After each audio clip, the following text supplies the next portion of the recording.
So why would you want to play blues on the tin whistle, penny whistle? Surely, if this was a great thing to do, everybody would be doing it. Everyone who played blues would be playing on the penny whistle. But I think it is a great thing to do, to play blues and styles based on blues on the penny whistle. I think it lends itself very well.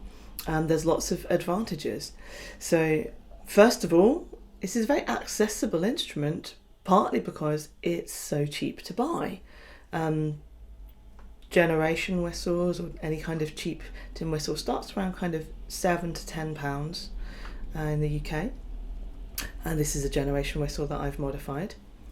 So, but you can also play them just as they are, and I think that's a real plus. Some people think because they are so cheap they're not serious instruments, but anyone who plays folk whistle, Irish whistle, will know that this is a wonderful instrument, really serious instrument, with some fantastic players throughout history, or since it was invented in the 1840s. So, great instrument. Why do I think it's so great for blues, apart from that you can go out and buy one and afford one? Well, first thing is that it actually does the blues scale really nicely. It's a diatonic instrument, which means that you can quickly pick it up without falling over lots of sharps and flats, or the black keys on the piano, if you think that way. It's sort of the equivalent of the white keys on the piano, but being able to get pianos that are in lots of different keys. So it does the E minor pentatonic scale on a D whistle very easily. And to add the blue note, which is the flat fifth, to bend it is also very easy.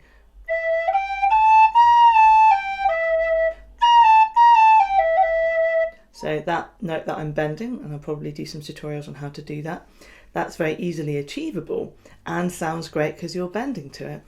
And because this is a keyless instrument, through half covering a hole or sliding up and down with a finger,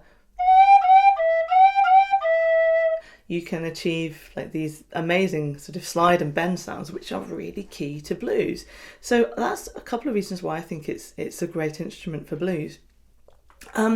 There's a few others other reasons that I personally want to try this year.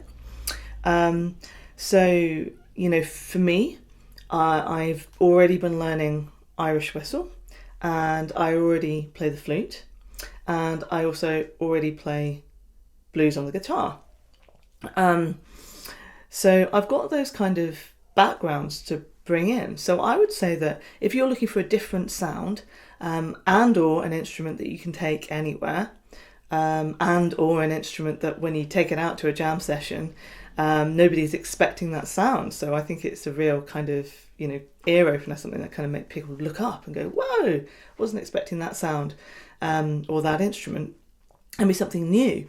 But also it means that for me, that I can bring all of these different backgrounds into the whistle. So say you're a guitarist and you're like, oh, I want to try like getting a different sound. You could try playing the whistle. Say you already play Irish music on the whistle. That could be a great new style for you to move into. And say that you already play something like saxophone or flute, something where you're already comfortable playing blues and jazz. Then it could be something, again, where you're like, well, I want to try a new sound. I want to try an instrument that has different corners to it. I think every instrument has interesting corners to it. On a keyless instrument, it's lovely to do rolls.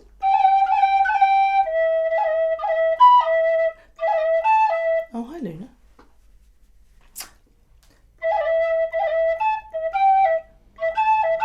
So take this, that everybody plays this riff, don't they, in blues.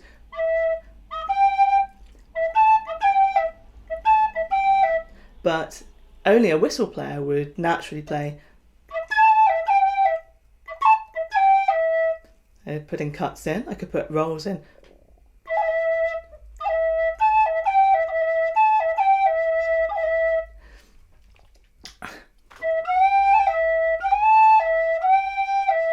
Putting some slides in actually most most blues players would do that. So you've got a mix of things that blues players would normally do, but a very different sound, and things that folk players would normally do, or essentially keyless folk flute players would normally do, which is those cuts and pipers, and anyone who's got holes in their instrument rather than keys usually likes to do rolls. Great, some new sounds. If you're an absolute beginner, you're probably wondering what the hell I was talking about. I still think that it's great because you can pick it up and very, very quickly play a blues scale. And if you can't play a blues scale, you can play just the minor pentatonic scale, which is the blues scale without the blue note.